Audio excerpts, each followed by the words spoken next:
A mafia boss gave his son a motorcycle as a birthday present. No one expected that the moment the kid took it for a ride, he'd end up dead on the roadside in a crash.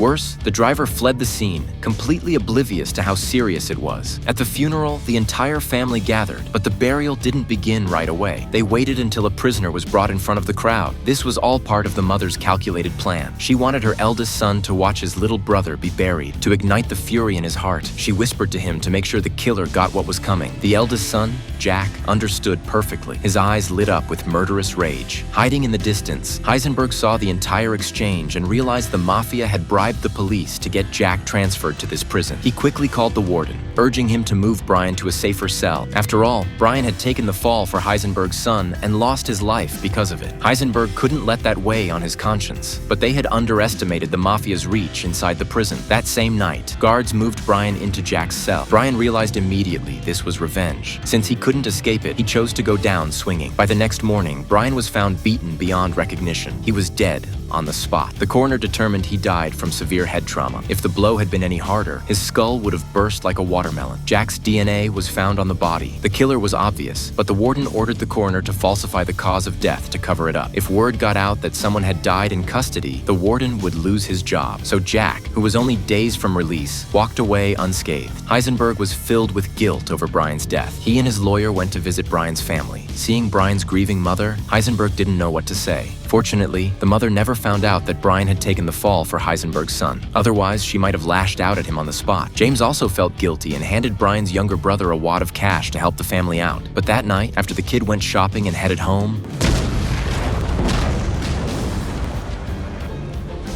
the entire family died in an explosion. It was clear Jack wanted to wipe out every loose end. James had technically saved the boy's life by giving him the money and sending him out. Now the poor kid was an orphan overnight. A local street gang leader took him in and even held a funeral for his family. Brian had done a lot for their crew while he was alive. Still, the street gang and the mafia had kept things peaceful in recent years. This blatant attack on their turf couldn't go unanswered. Since Brian was affiliated with the street gang, the mafia assumed they were retaliating for past grudges by killing the boss's son. But during the negotiations, both sides began to realize something wasn't adding up about that crash.